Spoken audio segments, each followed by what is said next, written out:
Ang karanasang ibabahagi ko po sa inyo ay nangyari sa isang baryo sa bayan ng Surigao kung saan noon ay taon-taon kaming nagbabakasyon ng aking pamilya. Kuya Bari, tawagin niyo na lang po ako sa pangalang Presi. Tubong Surigao ang mga magulang ko, ngunit simula nang madistino ang aking ama dito sa Batangas, ay dito na rin kami nanirahan. Sa tuwing sasapit ang buwan ng Mayo, umuuwi kami sa Surigao para makipagdiwang sa ginaganap na fiesta sa isa sa mga baryo roon kung saan kami dating nakatira. Sinasamantala na rin namin ang pagkakataong iyon para makasama ang aming mga lolo't lola sa parehong side ng aming ama't ina. Subalit may isang pangyayari noon na hindi namin malilimutan na siya ring naging dahilan para hindi na kami magbalik pa ng Surigao. Taong 1995, bisperas po iyon ng fiesta. Nagkakatuwaan kaming magkakapatid at magpipinsan noon na pumunta sa may plaza ng mismong baryo namin para makidalo sa sayawan. Sa totoo lang po, Kuya Bari, hindi naman talaga kami pinayagan ng mga magulang namin na umalis ng bahay ng gabing iyon dahil wala kaming makakasamang mas nakakatanda sa amin. Magiging abala kasi sila sa pagkakatay at paglilitsyon ng mga baboy na ihahanda namin sa darating na fiesta kinabukasan. Nataon kasing maganda ang bentahan ng mga alagaing baboy nila Lolo Marcial nitong mga nagdaang buwan, kaya sa tuwa nito, nagpakatay po ito ng 4 na baboy para ihanda sa darating na pista. Tiyak na kapag ganoong maraming handa, marami ring magiging bisita. Bagay na imbes na ikatuwa naming magpipinsan ay ikinadismaya pa namin. Wala tuloy kasing makakasamang nakakatanda para pumunta sa plaza at makadalo sa sayawan. Bagamat kasing malalaki na kami, hindi pa rin kami pinapayagan na lumakad sa gabi nang walang makakasamang mas nakakatanda. Lalo na ng mga panahong iyon na may bali-balitang may mga aswang na gumagala daw sa lugar namin. Sa totoo lang, Kuya Bari, hindi na bago sa pandinig namin ang tungkol sa nagkalat na mga aswang daw sa baryo namin. Parang taon-taon naman kasi nagkakaroon ng mga ganoong kwento, lalo na kung nalalapit na ang panahon ng pista. Sa mga ganoong panahon daw kasi marami daw naglipa ng tao sa daan kahit gabi na. Pagkakataon na sinasamantala ng mga aswang para malayang makapangbiktima. Pero para sa aming magpipinsan, hindi naman talaga totoo ang mga ito. Wala pa naman kasi kaming nakilalang makakapagsabi na nakakita ng totoong aswang. Puro haka-haka lang ang mga kwentong naririnig namin na siguro'y ginagamit lang ng matatanda upang takutin ang mga kabataan para hindi na lumabas sa gabi. Para lang makapunta sa sayawan na pagplanuhan naming tumakas na lang. Tutal, hindi rin naman nila mapapansin kung tatakas kami dahil nga abala sila sa mga gawain. Gaya ng usapan, nagkanya-kanya na nga kami ng takas na magpipinsan. Ako at ang 2 kapatid ko rin na babaeng mas nakakabata sa akin na sina Liza at Marie at ang 4 ko pang pinsan na sina Daday, Lita, Gina at Kuya Dodong. Sa mismong plaza na kami nagkita-kita para siguradong walang makakapansin na magkakasama kaming tumakas.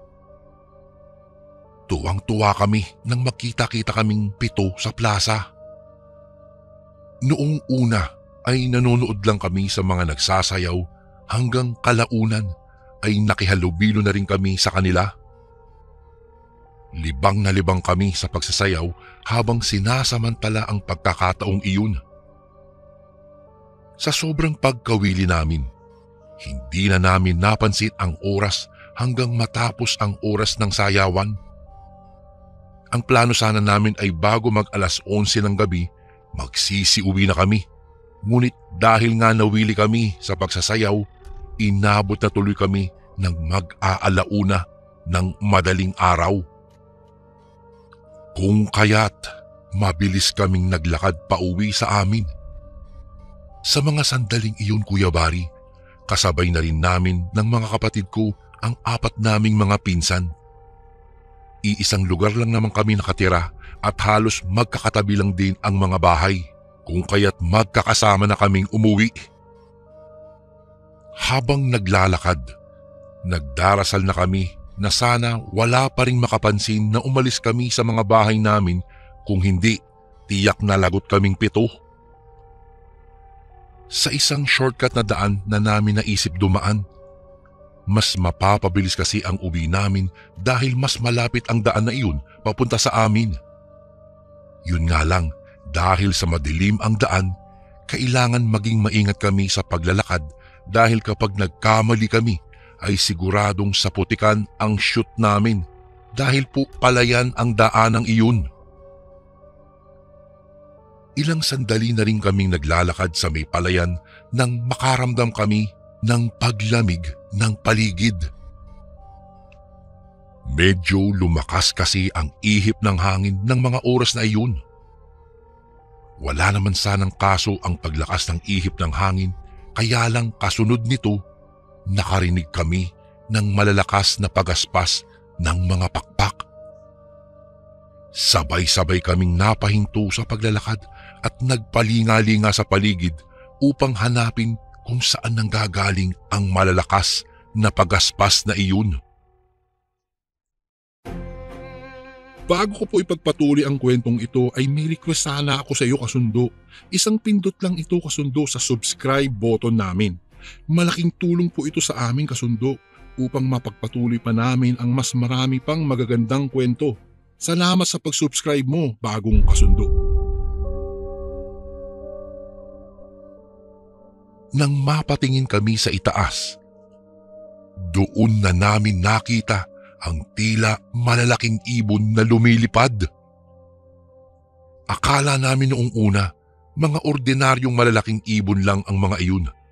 Ngunit habang palapit ng palapit ang mga ito sa kinaroroonan namin, napagtanto naming hindi mga ibon iyon, kung hindi mga nakakatakot na nilalang na kalahati lang ang mga katawan. Mga aswang? Takbo na! Narinig ko na lang na sigaw ni Kuya Dodong. Sa takot at pagkataranta, nagkanya-kanya kami ng takbo. Hindi ko na alintana kung ilang ulit akong nadulas at nadapa sa putikan sa takot kong maabutan ng mga aswang. Nakakita ako ng kumpul ng matataas na halaman at doon ako nagsumiksik at nagtago. Gusto kong umiyak sa takot ng mga sandaling iyon, Kuya Bari. Rinig ko kasi ang magsing lakas na tibok ng puso ko at pagaspas ng mga pakpak ng mga aswang na humahabol sa amin hanggang sa pinagtataguan ko. Sa isip ay panay ang dasal ko na sana hindi ako makita roon ng mga aswang. Ilang sandali pa, tumahimik na ang paligid. Nawala na ang mga pagaspas, kaya naisip kong wala na ang mga aswang. Nakahinga na sana ako ng maluwag, ngunit bigla kong napagtanto na hindi ko pala kasama ang 2 kapatid ko. Sa takot at pagkataranta ko ng mga oras na hinahabol kami ng 2 aswang na putol ang mga katawan, hindi ko na naisip pa sina Liza at Marie. Nag-alala ako dahil baka may nangyaring masama na sa kanila, kung kaya't agad akong lumabas sa aking pinagtataguan upang hanapin sila. Hindi ko mapapatawad ang sarili ko kung sakaling napahamak sila dahil sa kapabayaan ko.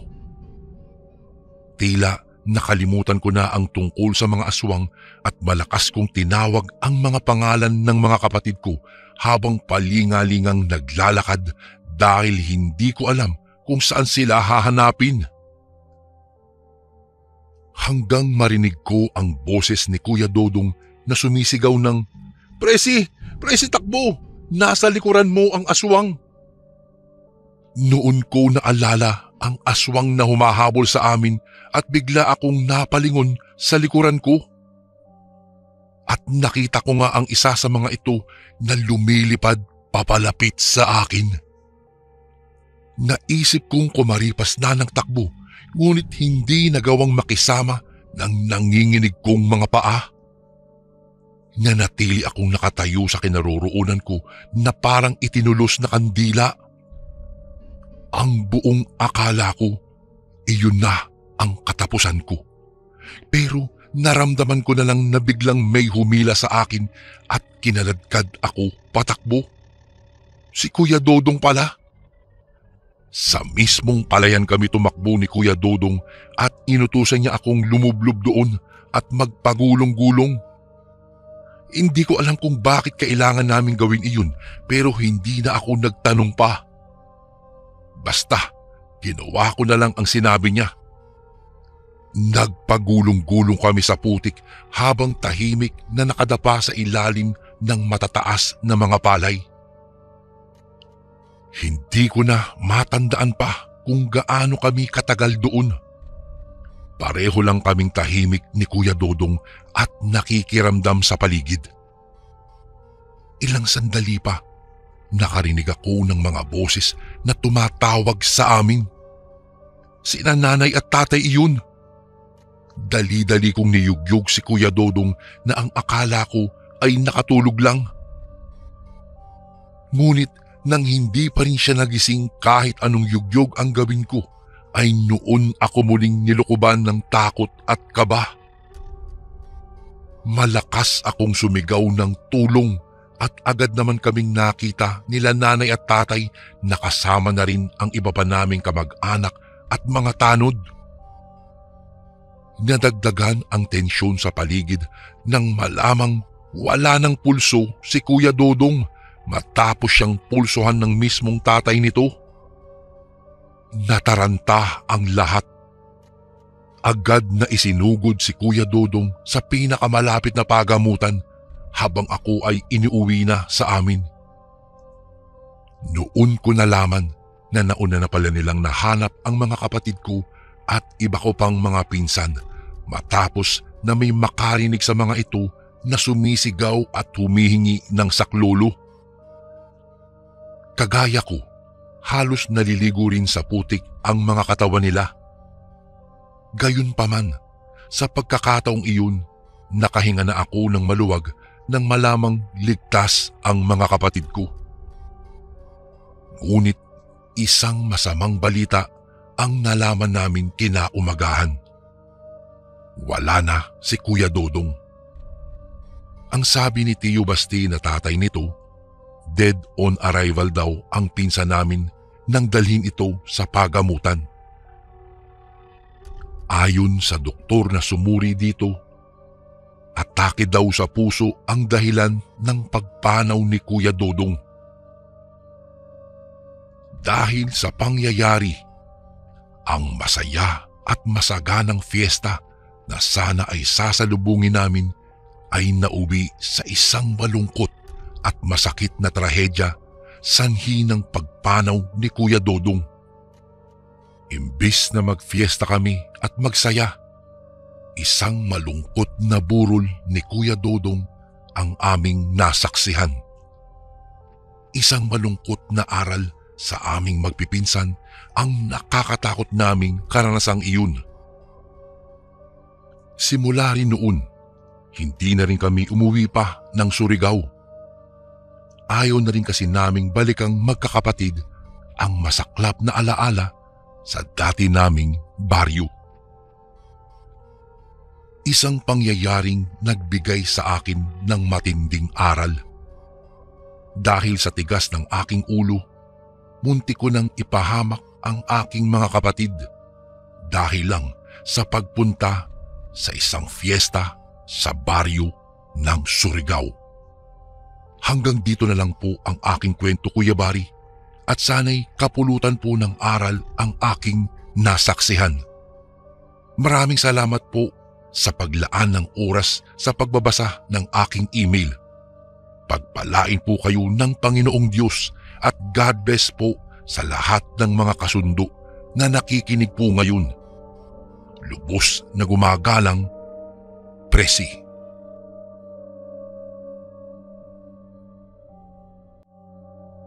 Magandang araw, Kuya Barry. Tawagin niyo na lang po ako sa pangalang Cathy. 55 anyos. Isa po akong arkitekto na nakabasing ngayon dito sa Cebu. Ako po ay dating nakatira sa probinsya ng Siquijor. Dito po sa aming lugar, kalat po ang tungkol sa usapang mangkukulam. Sikat ang nasabing klase ng tao sa aming probinsya. Sa katunayan niyan, marami pong uri ang mangkukulam.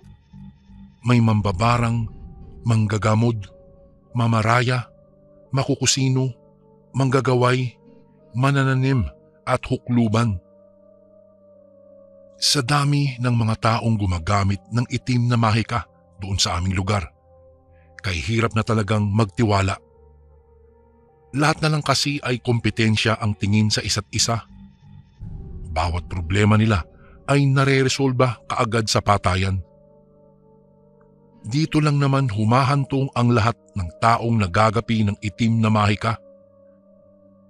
Sa katunayan niyan, ginawa ng hanap buhay ang paggamit ng itim na mahika sa aming lugar.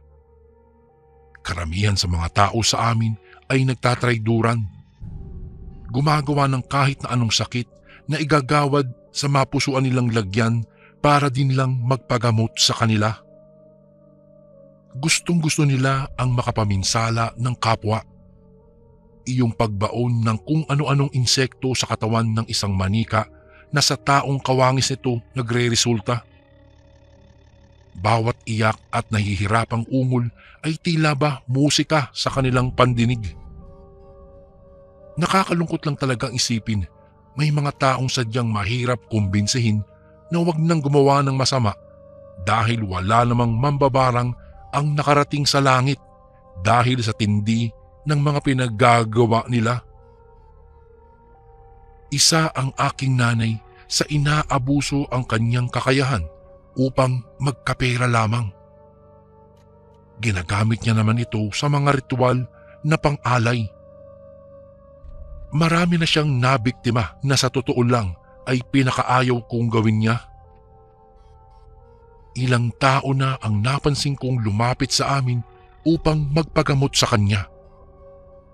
Kapag malaki ang halagang ibinabayad ng mga ito, ay ginagamot niya. Samantalang ang walang pangbayad ay kitang-kita niya kung papaano nga ba dahan-dahang nanghihina hanggang sa hindi na makayanan at nagsipanaw. Wala naman akong magawa para pigilan si nanay. Sa ganitong paraan lang kami nagkakapera, Kuya Barry. At dito nalalamnan ang aming mga sikmura. Madalas kuhain ang kanyang serbisyo sa mga panahong may itinatayong panibagong gusali sa aming lugar. Noong mga panahong iyon, may mga kontraktor na dumating sa aming lugar para makipag-usap tungkol sa usaping alay. Gusto nilang magpatayo ng mga gusali pero kailangang patakan ng dugo ng mga batang wala pang sala. Naniniwala silang mas lalong magiging epektibo ang gagawin nila kung magsasagawa ng ritual sa tulong ng isang babaylan. Sabi kasi nila, mas lalong titibay daw ang pundasyon ng isang gusali kapag pinatakan ng dugo mula sa taong naisipan nilang gawing alay. Ginigilitan ang mga ito ng liig at tila manok na dahan-dahang ipinapatak ang kanilang dugo sa buong haligi hanggang sa matapos nang libutin ang lahat ng mga kailangang patakan. Ito ang ritual na ginagawa ng mga nakakatanda naming ninuno noon. Bawat buhay na binuwis nila sa mga haligi ay may tigi-isang bantay na kaluluwa para mas maging matibay pa ang isang haligi.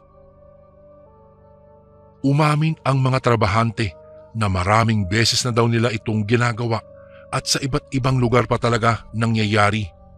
Kaya akala tuloy ng mga tao ay isa silang sindikato. Taong 1983 nang mauso ang nakawan ng mga bata sa aming lugar. Noon ay kay inosente ng mga batang naglalaro sa kalsada. Ni hindi natatakot sa mga estranghero at basta-basta na lang sumasama kapag binibigyan lang ng kahit na anong bagay na maganda sa kanilang paningin. Iyong isang buong estudyante nga ng isang paaralan sa Negros, sumakay sa eroplano pagkatapos silang paasahing may mga ipamimigay na magagandang damit at pagkain na nasa loob ng sasakyang panghimpapawid. Iyon pala ay balak na silang ilipad palayo, kaya matapos maisakay ang mga bata ay kay bilis nilang naitahi ang mga bibig ng mga ito. Salamat na lang at may mga alagad ng batas na kay bibilis kumilos. Narescue nila kaagad ang mga bata na noon ay muntikan ng magbuwis ng buhay. Nang magsimula naman ang tayuan ng iba't ibang establishmento sa bayan at kung ano-anong gusali, ay nabalot na naman ng pangamba ang mga tao. Kinatatakutan ang mga construction workers noong unang panahon dahil ang iniisip ng lahat, sila lang naman ang nagkakatay ng mga kabataang kinukuhaan nila ng dugo para ialay sa kanilang tinatayong gusali. Baka binayaran ang mga nasabing trabahante upang manguha ng mga batang mapipili nilang bilang alay na siyang magiging tagapagbantay. Ito po ang dahilan kung bakit kadalasan sa mga lumang gusali ay nakatayo pa din magpahanggang ngayon. Maliit pa ako noon, kaya palagi akong tinatago ni mama ko sa aming bahay. Pinagsasabihan niya akong huwag basta-bastang magtitiwala kahit kanino. Ni ang pakikipagkaibigan sa mga katulong namin noong araw ay mahigpit na ipinagbabawal ng aking mama. Sabi kasi niya, kung sino pa raw ang mukhang mabait ay siya pang mapagbalat kayo. Uso na daw sa mga manluloko ang magkukunwari, kaya huwag daw kaming maging kampante. Ayaw nilang mapahamak ako kagaya ng ibang mga bata sa aming lugar. Sa totoo lang, Kuya Bari, marami na ang nawawalang kabataan sa aming baryo. Kahit iyong malapit lang maging dalagita o binatilyo ay pinapatos eh. Hindi naman daw kasi pinipili yung mataba o mayaman. Basta bata at may dugo, kinukuha na nila.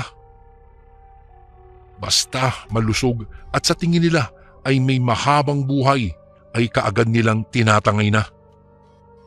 Talagang nakakangilo nga eh. Hindi ko akalaing tao rin lang naman ang may kagagawan ng mga kababalaghan dito sa amin. Dati ay napagkamala nilang aswang ang nangunguha ng mga bata. Sinasaid lang kasi ang dugo. Kalaunan, nalaman naming sila pala ay mga grupo ng taong may dugong mangkukulam na siyang nagsasagawa ng ritual sa pag-aalay.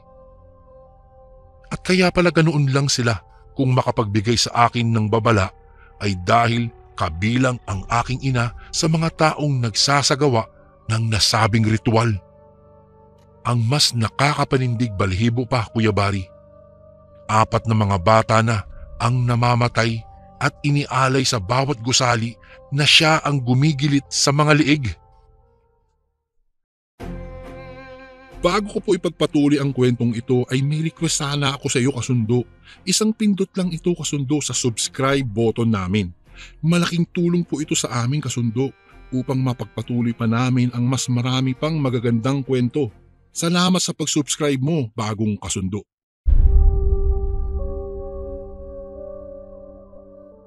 Isa sa pinagdududahan naming inalayan nila ng dugo ng bata ay ang lumang library sa isang university sa aming lugar.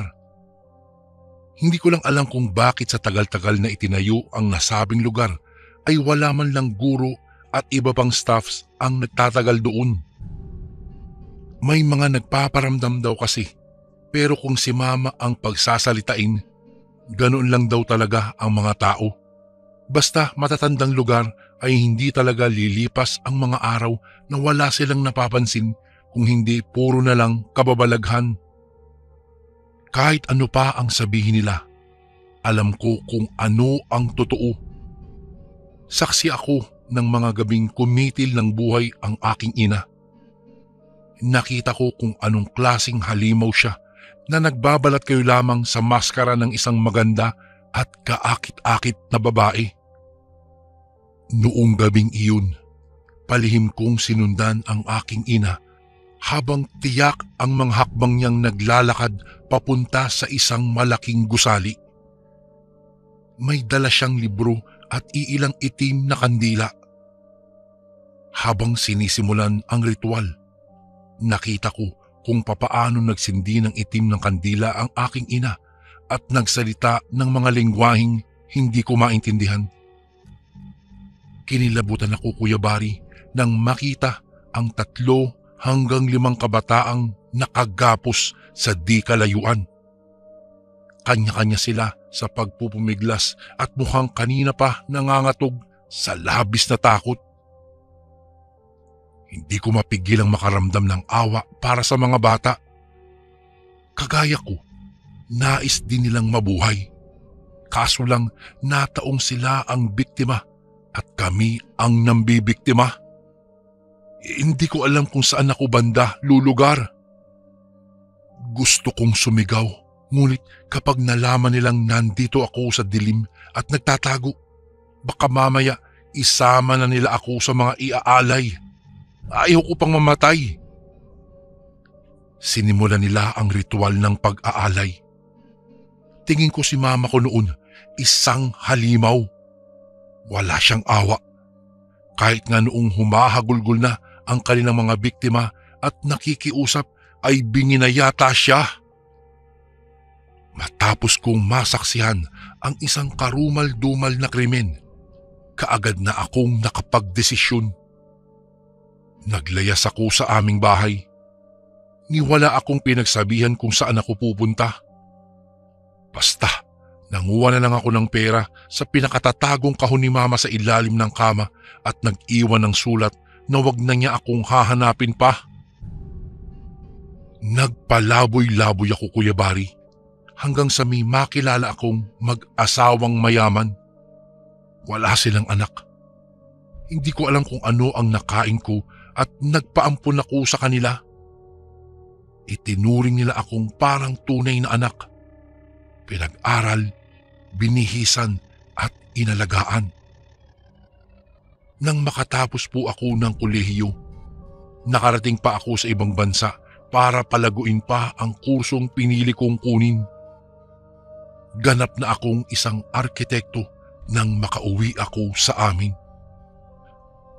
Base sa pag-aaral ko, isang kabaliwan na lang pala ang pagsasagawa ng orasyon para mag-alay ng kahit na anong buhay sa gusaling pinagtitirikan. Napag-aralan ko kung papaano maging isang matibay ang isang gusali ng walang buhay na nasasayang. Gayunpaman, hindi ko maipagkakailang may dugong mangkukulam ako. Habang nakakaisip, kusa kong nalalaman ang mga ritual na basta ko nalang nababanggit ng walang kahirap-hirap. Kahit pala anong bihis ko sa aking sarili, ay hindi ko pa rin pala kayang maging kagaya ng ibang normal na tao. Kusang lumalabas ang pagiging mangkukulam ko. Sa katunayan yan, nagkaroon ako ng kakumpetensya sa negosyo. Hindi ko alam kung bakit kahit na alam ko namang hindi niya ako kayang lamangan ay kusa akong nagbabanggit ng mga lengguwaheng nagpapasama sa pakiramdam niya. Palagi akong nakabantay sa bawat galaw niya. Nakasilip sa kanyang bintana at kontrolado ko ang mga kilos niya. Hindi nagtagal, ginusto ko nang tapusin siya sa pamamagitan ng isang ritual. Nang magtagumpay nga ako, ay hindi ko naman ito ikinatuwa.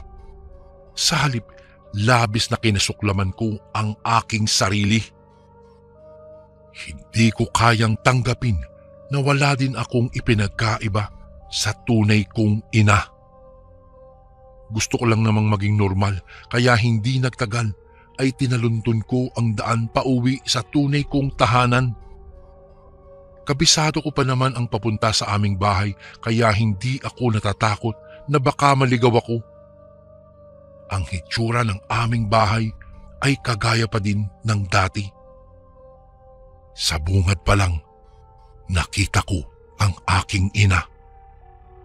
Matanda na siya at mukhang mas naging bugnutin.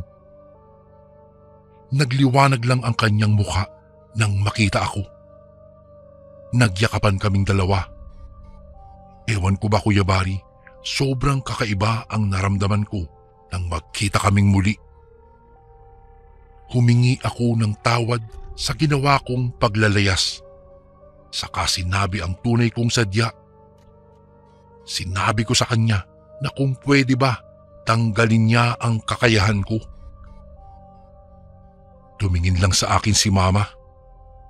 Yumuko at humingi sa akin ng pasensya. Hindi niya raw kayang gawin ang hiling ko dahil ako raw ay isang tunay na tagapagmana. Kahit anong gawin ko, hindi ko raw maitatakwil ang katauhang mangkukulam ko. Dahil nasa dugo ko na iyon. Sa katunayan niyan, Kuya Bari, hinihintay lang daw niya akong makabalik sa bahay para ipagkatiwala na sa akin ang pamanang kailangang maipasa sa bawat henerasyon. Nalungkot ako pero wala naman akong magawa. Labag man sa kalooban ay tinanggap ko ang kanyang kapangyarihan. Ngunit kaya ko naman daw itong kontrolin. Inabuso niya ang paggamit ng kanyang kapangyarihan at umaasa siyang mababago ko iyon. Kung dati ay kinatatakutan kami dahil sa pangungulam ng aking ina, nagawa ko na ngayong makalapit sa mga tao at ginawang panggagamot ang aking pamana. Hindi na ako nangungulam pero kaya kong magrebuelta ng karamdaman mula sa pinanggalingan nito. Ang ating kakayahan pala ay nagagawa namang kontrolin. Nasa ating mga tao na iyon kung papaano natin ito dadalhin sa mga sarili natin. Ang mahalaga, may pananalig tayo sa itaas at nagtitiwala tayong kaya niyang bigyan ng kabutihan ang mga nilalang na nabubuhay sa kadiliman. Sa ngayon po, isa na ako sa mga kilalang mga manggagamot sa amin, Kuya Bari. Magkatuwang kami ni Mama na noon ay unti-unti ding nagbago ang takbo ng kanyang gawain. Ang kasamaan ay iwinaksi na niya at sinigurong hindi na ito lilinguning pang pabalik. Wala na akong hihilingin pa. Nang bumalik ako sa mga taong umampun sa akin, ipinakilala ko sa kanila ang tunay kong ina. Magkasundo sila at naging katuwang sa pagmamahal sa akin, kaya alam kong dapat ko lang palang tawagin ang Panginoon para mapabuti ang lahat ng tao sa paligid ko. May mga nangungulam pa naman sa aming lugar sa ngayon pero hindi na natatakot ang mga tao. Kahit palakulamin tayo ay kaya nating itong labanan sa pamamagitan ng pagtitiwala sa may kapal. Dito ko na po tatapusin ang aking kwento, Kuya Bari.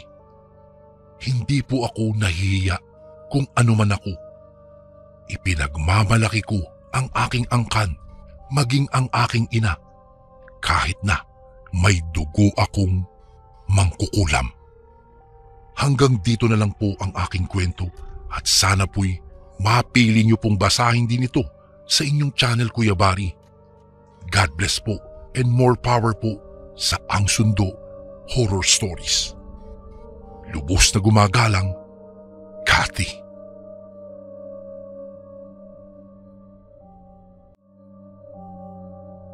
Magandang araw po sa inyo, Kuya Bari. Tawagin niyo na lang po ako sa pangalang Jeannie. Ako po ay 20 anyos. isang waitress at nagtatrabaho sa isang karinderya sa bayan. Kalat na po sa aming lugar ang mga paghahasik ng nilalang na tawagan na lang nating mga aswang. Sila po ay manilinlang na uri ng nilalang. Magaling sa pakikipaglokohan at pambibiktima ng mga inosenteng tao. Minsang umuwi ako sa bahay ay may napansin kasi akong nakakatakot na bagay sa kalsada. May nakita akong matandang babae na may hila-hilang bayong na may lamang hindi ko malaman kung ano dahil sa labis ng bigat nito.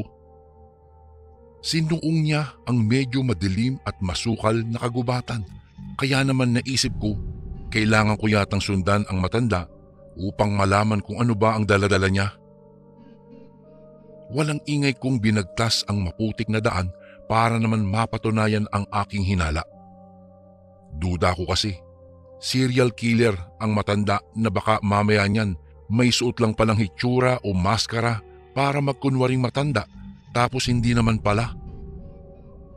Sa di kalayuan ay may nakita akong kubo kaya naman sinasal agad ng kaba ang aking dibdib. Sumakit ang aking ulo sa kaiisip kung ano nga ba ang mayroon doon. Maingat ang mga hakbang na nilapitan ko ang kubo na gawa sa pawid at kawayan. Aminado akong natatakot ako sa mga posibleng mangyayari. Kuya Barry, kapag napatunayan kong may lagim nga sa loob ng bayong na daladala niya, ay magtatawag talaga ako ng pulis upang ipahuli siya. Kailangan na talagang mahuli ang matanda dahil baka ito ang gumagalang mamamatay tao sa aming baryo. Medyo lumakas ang loob ko kasi may pabuya ang sinumang makakakita sa kanya at makakapagsumbong sa lugar kung saan siya posibleng nagtatago. Ayoko namang palagpasin ang pagkakataong ito. Siyempre, malaking halaga din ang 50,000 para sa ulo ng nasabing killer. Pero siyempre kailangan ko ang tamang impormasyon para makahingi ng tulong pa sa iba. Nanlalamig na huminga ako ng malalim saka lumapit sa kanyang tahanan. Sumilip ako sa may kaliitang butas ng dingding.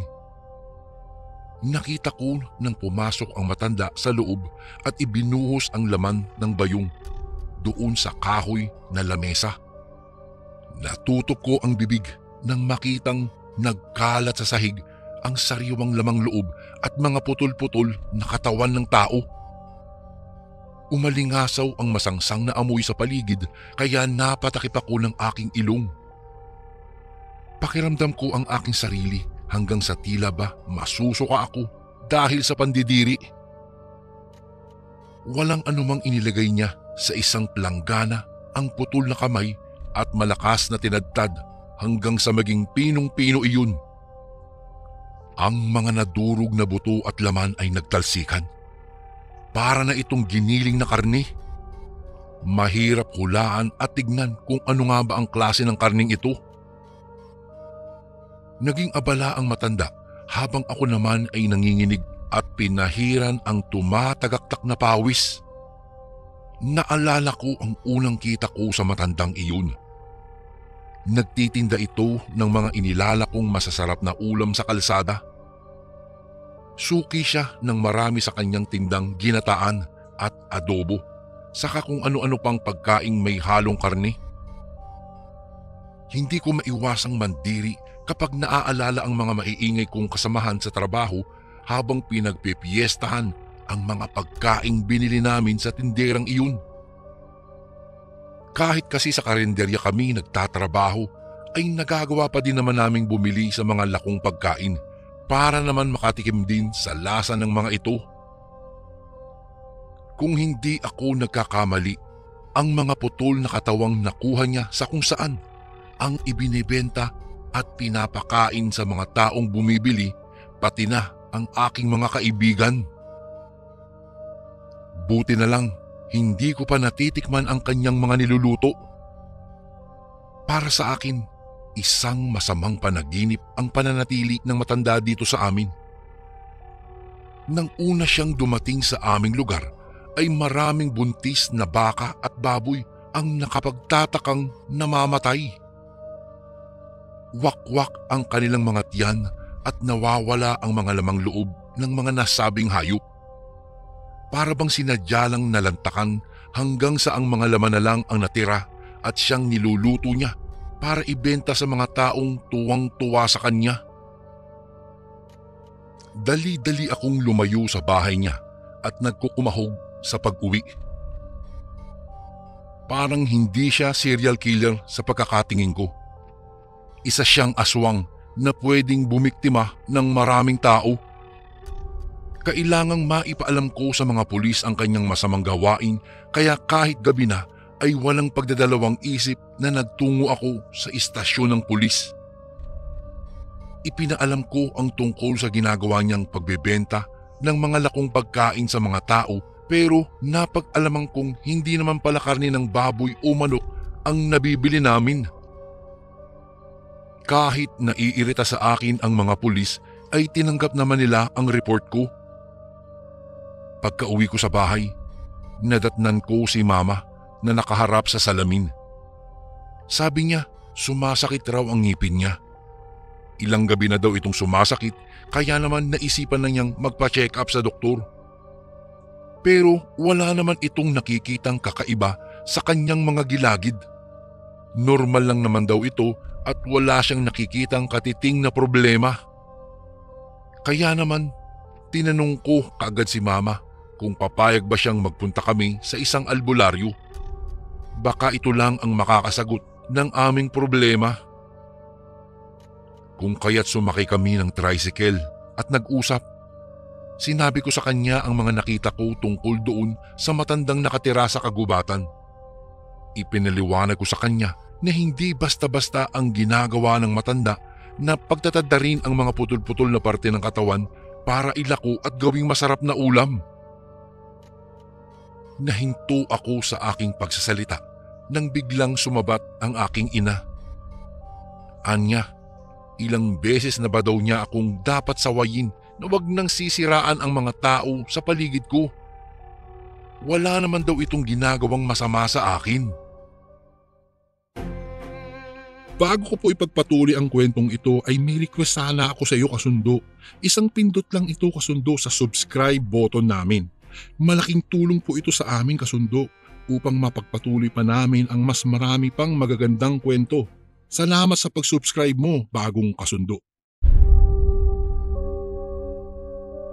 Tumango naman ako at sinabing wala nga itong masamang ginagawa, pero iba na kasi ang napapansin kong epekto ng mga ginagawa ng matanda sa bawat taong kumakain sa paninda niya. Aaminin ko, Kuya Bari, nasaktan ako sa sinabi ni Mama na pagsinghal sa akin. Ganyan na ba talaga ako kasinungaling para kagalitan niya? Totoo naman ang nakita ko, walang halong biro. Sa katunayan yan, may record na ito sa pulis. Hindi na ako nagsalita pa at walang ingay na pinagmasdan ang bawat nadaraanan naming kalsada. Malayo-layo pa ang bahay ni Katelmo at mukhang wala yatang balak maniwala sa akin ang aking ina. Mas naniniwala pa siya na nabati siya kaya nananakit ang kanyang mga gilagid. Noong makarating kami sa bahay ng albularyo ay sinalubong na kami sa bungad pa lang. Ang sabi ni Katelmo, anong sakit daw ba ang dala namin at sinusundan kami ng mga aswang. Hindi kami nakapagsalita ni Mama. Alam ko naman na ayaw niyang maniwala sa akin kaya hinayaan ko na lang na ang albularyo ang magpaliwanag sa kanya ng mga nangyayari sa kanya. Ayon kay Katelmo, nayanggaw daw ang aking ina. Ang palatandaan nito ay nang kumain siya ng pagkain na nalawayan ng aswang at pati na iyong mga pagkain na alam niyang laman ng tao na binago lamang ng aswang ang anyo. Nahindik si Mama sa kanyang nalaman pero hindi siya nagtangkang tumingin sa akin. Siguro naisip niyang nakakahiya ang inasal niya kanina na pinagalitan niya ako tapos totoo pala ang lahat ng sinasabi ko. Nanginginig na tinanong ni Mama kay Katelmo kung ano ba ang pwedeng mangyari sa kanya. Ayon sa albularyo, kapag hindi raw natigil ang karamdaman ng aking ina, ay pwede siyang mabaliw kapag nakita ang maliwanag na buwan, hanggang sa magawa na niyang magbago ng kanyang anyo. Ang kinain niya kasing pagkain ay may lamang mga uod na mula sa rabis na mayroon ang aswang. Ito raw ay papasok sa tiyan ng tao para tumubo at lumaki hanggang sa ito na ang sasakop sa kanyang buong katawan. Hindi na makokontrol ni Mama ang kanyang sariling utak dahil lalamunin na ito ng dugong aswang hanggang sa makalimutan na niya ng tuluyan na siya pala ay isang tao at hindi kumakain ng kalahi niya. Ang gamot sa pagkayanggaw ay ang dahon ng labigan na matatagpuan lamang sa mga kagubatan. Kailangan daw makakuha kami noon at dikdikin, saka ipainom ang katas sa taong nayanggaw. Sa pamamagitan nito, magsusuka ng magsusuka ang mga taong nakainom ng labigan dahil sa mabahong amoy nito. Hindi ito kayang tiisin ng mga aswang, kaya lalabas silang lahat sa loob ng tiyan ng kanyang nahawahang biktima at mamamatay pa, lalo na't para silang bulate na binabad sa chlorine dahil iyon ang epekto nito. Kung kaya't pumayag akong maghanap ng labigan. Gustong sumama ng aking ina pero tumanggi na ako at pinakiusapan siyang manatili na lamang sa bahay ng albularyo. Kapag sumama siya sa akin ay posibleng masundan pa kami ng mga kagaya niyang bagong nayanggaw at baka magkagulo pa sa daan. Umalis ako na ang dala ko lang ay asin, sibat at buntot pagi. Kababae kong tao pero nagtapang-tapangan ako para kahit papaano ay masindak man lang sa akin ang mga aswang. Gamit ang ilaw mula sa lighter, inilawan ko ang aking daraanan at tinaluntun ang daan papunta sa sapa. Doon daw nakatago ang napakaraming labigan na ayon kay Katelmo ay hugis pandan at kulay berde iyon. Makakapal ang bawat dahon nito at may hindi kaaya-ayang amoy na katatakutan talaga nga ng mga aswang. Noong papalapit na ako sa sapa, nagulat ako nang marinig ang tunog ng isang aswang. Nagbabanta ito at nananakot kaya hindi ko maiwasang manindig ang aking mga balahibo. Kinilabutan ako at halos hindi na humihingang pinapakiramdaman ang paligid. Hinigpitan ko ang paghawak sa sibat at tinansya ang bigat nito. Alam kong nasa paligid lang ang mga aswang at naghihintay na sunggaban ako. Nang muli akong humakbang, nagulat na ako nang sinugod niya ako. Tumilapon ako sa lupa at nabitiwan ang daladala kong sibat. Napaigik ako sa sakit matapos kong damhin ang pagkakabagsak ko sa maliliit at matulis na batuhan. Pakiramdam ko, binugbog ako gamit ang pagbato sa akin ng maraming beses. Pilit akong bumangon at inabot ang sibat. Nang magtama ang tingin namin ng aswang ay hindi na ako nakagalaw pa. Nanlilisik ang kanyang mga mata at mabagsik na nakatingin sa akin. Pakiramdam ko, kaya niya akong lamunin ng buhay. Inilabas ko ang aking tapang at iniwasiwas ang daladala kong sibat kaya tinamaan ang kanyang mukha. Sumigaw ang aswang at ginantihan ako ng kalmot sa mukha. Napasigaw ito at halos hindi na lumabas pa ang boses dahil sa panggigigil. Tila ba gustong-gusto niya akong lantakan kaya naman inilabas ko ang asin at sinabuyan siya sa mukha. Tila napaso ang aswang at nagmamadali sa paghima sa kanyang mukha. Umusok ito at nagkabutas-butas na mas lalo niyang ikinairita. Dahil sa takot, pinilit kong ilabas ang kutsilyo at tumyempo nang papalapit na siya sa akin. Ayaw na ayaw ko mang manaksak ay wala akong nagawa kung hindi ang ibaon ang dulo nun sa kanyang tiyan. Biglang bumulwak ang masaganang dugo sa kanyang katawan. Ang masangsang nitong amoy ay kumalat at nagbigay ng hindi kaaya-ayang hangin sa paligid. Dahil sa takot, binunot ko ang kutsilyo at lumayo sa kanya. Pero labis ko itong pinagsisihan nang makita kong tila gripong umaagos ang dugo ng aswang kaya nagkalat ito sa kahit saang parte. Pati nga ako ay natalsikan na pero wala na akong pakialam basta mamatay lang ang aswang na nagbabalak ng masama sa akin. Noong makita kong bumagsak siya sa lupa, ay nagkukumahog ako sa paglayo sa lugar na iyon at dali-daling inihanda ang aking kutsilyo. Kaagad kong kinuha ang bungkos ng labigan na nakakalat sa batuhan.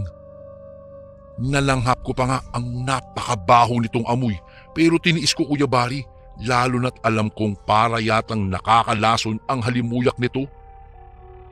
Mabuti na lang hindi na nakabangon pa ang aswang at nakahandusay na itong nawalan ng buhay. Dali-dali akong tumakbo at bumalik sa bahay ni Katelmo para matrabaho na niya ang gamot sa Yanggaw. Sa kabutihang palad, epektibo ito na kaagad nagsuka ang aking ina matapos mainom iyon. Dahil dito, naniwala na ang aking ina sa bawat sasabihin ko. Magmula nun ay hindi na kami bumibili ng mga lakong pagkain at sinisiguro na niyang nagluluto na kami ng pagkain upang makaiwas na sa mga panghahawa ng bawat aswang na naglipana sa aming baryo. Hindi naging madali ang aming pinagdaanan, Kuya Bari, pero mula nang matapang kong kinalaban ang aswang ay hindi na ito nanggambala pa. Wala na siyang hinawaan sa aming lugar at ipinagdarasal ko na matahimik na din kami kahit papaano. Dito ko na po tatapusin ang aking kwento. Sana po'y mabasa niyo po ito sa inyong channel sa mga susunod na araw. More power po sa Ang Sundo Horror Stories. Lubos na gumagalang, Ginny.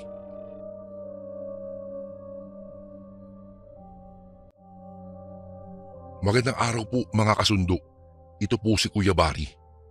Ang kwento po natin ngayon ay tungkol sa insekto. Ipagpaumanhin niyo po ang aking boses dahil ako po'y may sipon lang ngayon. Narito na po ang kwento. Isang magandang araw po sa inyo, Kuya Bari, at sa lahat ng mga tagapakinig ng channel na ito. Ako nga po pala si Donita, laking probinsya. Probinsya ng Masbate. Pero sa ngayon po ay dito na kami sa Cavite nakatira, Kuya Bari, kasama ang aking 3 anak at asawa. Ang kwentong ibabahagi ko po sa inyo ay tungkol ito sa pinsang kong babae. Nangyari po ang kahindik-hindik na pangyayaring iyon noong nag-aaral pa lamang kami sa elementarya. Pero dahil sa kakulangan ng pera, hindi na kami nakapag-aral ng high school. Tawagin na lang po natin siya sa pangalang Elma. Si Elma po ay isa sa may pinakamagandang mukha sa aming baryo. Sa edad na 15 anyos, masasabi mong maganda na ang korte ng kanyang katawan. Perpekto ang mukha na talaga namang bumagay ito sa matangos niyang ilong. Minsan nga po, di ko mapigilang magselo sa kanya dahil yung crush ko po ay sa kanya nagkagusto. Ngunit dahil pinsan ko po siya, nagpaubaya na lang po ako. Matanda rin ako sa kanya ng 1 taon at sa amin rin siya nakatira. Siya rin lagi ang isinasalang na kandidata sa tuwing may pista sa amin o sa ibang barangay. Malit lang po ang aming baryo, Kuya Bari, ngunit sagana sa mga pananim gaya ng palay, prutas, mais at iba pa. Kuya Bari, masayahin si Elma. Siya po yung tipong babae na kahit walang katatawanan ay gagawa siya ng paraan upang mapatawa ang mga kasamahan. Halos lahat din ng mga kababaihan sa lugar namin ay naiinggit sa kanya at isa na rito si Lorena. Si Lorena ang ubod tanging kontrabida sa buhay ni Elma. Ayaw kasi niyang malamangan, kaya naman lahat ay gagawin niya, mahila lamang pababa ang aking pinsan. Ngunit sa halip na patulan, iniiwasan na lamang siya ni Elma. Hanggang sa sumapit ang pista sa aming barangay. As usual, si Elma na naman ang kinuwang kandidata. Dahil dito, umusok na naman ang ilong ni Lorena sa galit. Pero pinagkibit-balikat na lang iyon ni Elma. Anya, sanay na siya sa kamalditahan nitong si Lorena. Nakaalalay lang ako sa pinsan ko ng mga panahong iyon, Kuya Bari. Hindi lang kasi pinsan ang turingan namin kung hindi magkaibigan na rin. Siya lang ang kaklose ko sa aking mga pinsan. Yung iba kasi dumayo na rin sa ibang lugar para mamasukan bilang kasambahay kahit maliit ang sahod. Maraming dumayo na mga kababaihan mula pa sa iba't ibang barangay. Magaganda rin ang ibang contestant. Isa sa nakaagaw ng aking pansin, ang babaeng si Nora. Kapansin-pansin ang ganda ng kanyang katawan. Morena pero makinis ang balat. Napansin ko rin na titig si Nora kay Elma. Hindi ko mabasa ang laman ng isip niya, ngunit kakaiba ang tinging ipinukol niya sa pinsan ko. Malagkit at pailalim siya kung tumingin. Gayunpaman, pinagkibit-balikat ko na lamang ang bagay na iyon. Bago nagsimula ang programa, napansin kong tila tahimik si Elma. Wala na rin iyong mga banat niya na talaga namang mapapatawa ka.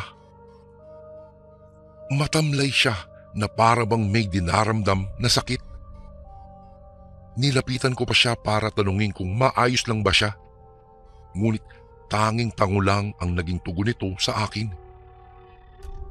Hanggang sa nagsimula na ang pagtawag sa kanilang pangalan. Naunang maglakad ang iba. Sumunod si Elma. Sa likuran niya ay si Nora. Masama ang tingin niya sa pinsan ko. Kitang-kita ko iyon dahil malapit lang po ako sa kanila. Hindi ako nagpahalatang napapansin ko siya, ngunit bigla akong napalunok nang tinitigan niya ako sa mga mata. Kakaiba ang mga mata niya, parang maaakit ka sa bawat titig niya. Nag-iwas ako ng tingin at nagkunwaring hindi ko siya nakita. Pero sa gilid ng mga mata ko, kitang-kita ko ang pagkibot ng kanyang mga labi. Sunod-sunod ang palakpakan sa entablado pag-akyat pa lang ni Elma. Ngunit natigilan sila nang sumunod si Nora. Lahat ng mga mata nila ay sa kanya nakatutok. Hindi ko nga alam kung ano ang nasa isip ni Elma ng mga panahong iyon, lalo na noong magsigawan na ang mga tao na siyang isinisigaw ay ang pangalan ni Nora. Hindi pa rin halos gumibo si Elma. Matamlay ang mga ngiti niya na ipinagtaka ng mga taong nasa paligid, lalong-lalo na ang aming mga kabaryo. Makalipas ang tanungan portion, hanggang sa idineklarang kandidata si Elma dahil mas maganda ang kanyang sagot. Ngunit tahimik pa rin si Elma hanggang sa natapos ang paligsahan. Niyaya ko na lamang siyang umuwi dahil madaling araw na rin naman. Kailangan pa namin umakyat sa bukid kinabukasan upang manguha ng panggatong. Isang linggo simula nang matapos ang pista sa amin, napapansin ko ang biglaang pagbabago sa katawan ni Elma. Pumayat siya pero namamaga ang mukha niya. Dahil dito, sinubukan namin siyang dalhin sa bayan upang magamot siya sa pinakamalapit na center, ngunit walang sign na may sakit siya. Habang tumatagal ay lalong lumalaki ang pamamaga sa kanyang mukha. maging sa leeg at bandang dibdib niya ay mayroon na rin. Nahabag na kami sa kalagayan niya, lalo pa at namimilipit siya sa sobrang sakit. Pakiramdam ko po, ako yung nasa sitwasyon ng pinsan ko. Nasasaktan ako sa sinapit niya. Sobrang laki na ng pinagbago ng katawan ni Elma. Nangayayat ang katawan pero ang muka, liig at dibdib ay namamaga. Sa mga panahong iyon, Kuya Bari, hindi ko na rin alam ang aking gagawin. Talaga pong awang-awa ako sa aking pinsan. Ngunit wala akong magawa dahil hindi ko alam kung napaano po siya. Hanggang sa isang araw, may nagpunta sa bahay namin na nakatira sa kabilang baryo. Maganda ang babae at medyo may kahawig siya sa isa sa mga sumaling kandidata noong pista sa amin. Hindi ko lang maalala kung sino sa kanila. Nagkataon iyon na kaarawan ng isa sa mga kapatid ko. May sadya raw ang ginang sa mama ko. Nang makita niya si Elma ay nanghilakbot siya. Sunod-sunod ang paglunok niya ng laway hanggang sa unti-unting umiiling. Nabanggit niya ng gabing iyon ang tungkol sa nangyari sa anak niyang lalaki. Ayon sa kanya, kinulam daw ang anak niya dahil sa inggit at selos. Halos kapareho lang daw sa nangyari sa pinsan ko. Bago ko po ipagpatuloy ang kwentong ito ay may request sana ako sa iyo kasundo. Isang pindot lang ito kasundo sa subscribe button namin. Malaking tulong po ito sa aming kasundo upang mapagpatuloy pa namin ang mas marami pang magagandang kwento. Salamat sa pag-subscribe mo, bagong kasundo. Habulin daw kasi ito ng mga babae kaya halos lahat ng kalalakihan sa barangay nila ay galit na galit sa anak niya. Napaisip ako sa sinabing iyon ni Aling Marta. Iyon po ang pangalan ng ginang. Sinabi niya kay mama ang address kung saan matatagpuan ang isang manggagamot. Bago siya umalis, nag-iwan pa siya ng lana sa mama ko. Ipahid daw ito sa mukha ni Elma o kahit saang parte kung saan may sugat. Sinunod naman ni mama ang bilin ni Aling Marta. Ngunit kahit anong pahid na ginawa ni mama, hindi pa rin nababawasan ang pamamaga ng mukha ni Elma. Sa halip, lalo itong dumarami. Lumobo na rin ang paa ni Elma na siyang ikinabahala namin. Ang masakla pa, Kuya Bari, may amoy na rin ang sugat niya sa may kamay at braso. Habang tumatagal ay lalong dumarami ang pasa at pamamaga sa bawat parte ng katawan ni Elma. Hindi na namin alam ang gagawin sa kanya, lalo pa at sobrang payat na talaga niya. Hanggang sa isang umaga, nagising na lamang ako sa isang malakas niyang sigaw. Dali-dali akong bumangon upang alamin kung napaano siya. Subalit ganoon na lamang ang takot na rumihistro sa aking mukha nang makita ang iba't ibang insekto sa kanyang mukha, braso at sa lahat ng partiman ng katawan niya. Malaki at gumagalaw pa ang mga ito. Mayroong uod, langaw, salagubang, surot, ipis at iba pa. Yung iba ay hindi ko na alam kung anong klaseng insekto ang dumapo sa kanya. Naghahalong awa at pangdidiri ang nararamdaman ko para sa kanya, Kuya Bari. Hindi ko mapigilang mandiri dahil nakakasuka talaga ang itsura niya. Ngunit mas nanaig pa rin sa puso ko ang awa. Malayong malayo na siya sa dati talaga. Nangihina at lupaypay na animoy parang nalantang gulay. Isama mo pa, Kuya Bari, na may lumalabas na parang tubig o nana na siyang nilalabasan ng mga insekto. Dahil doon, nagpasya na kaming dalhin siya sa manggagamot na sinasabi ni Aling Marta. Doon namin nalaman na kinulam si Elma. Kinulam umano siya ng mga taong galit at inggit sa kanya. Nabuo sa isip ko ang kaisa-isang taong galit at inggit na inggit sa kanya. Walang iba, si Lorena. Halos isumpa na nga niya ang pinsan ko dahil sa matinding inggit niya rito. Matapos gamutin ng manggagamot si Elma, ay unti-unti nang bumuti ang kalagayan niya. Hinayaan na rin namin si Lorena. Hindi na lamang namin siya kinumpronta. Kahit wala kaming ebidensya, malinaw na siya ang may pakana noon sa pinsan ko. Makaraan ang ilang araw at buwan. Sa tulong ng magaling na manggagamot na si Tandang Karding, ay tuluyan ng gumaling si Elma. Hanggang isang araw, nabalitaan ko na lang na nagkasakit din si Lorena. Kung ano yung dinanas ni Elma ay tila mas malala pa ang sinapit niya. Halos ikamatay niya ito. Ayon kay Mama, sumusuka pa raw siya ng dugo na may kasamang mga insekto. Hindi rin daw matukoy ng mga magulang niya kung anong nangyari sa kanya. Dahil sa awa ay pinili pa rin tulungan ni Mama si Lorena. Sinabi ni Mama sa mga magulang ni Lorena ang manggagamot na siyang tumulong kay Elma.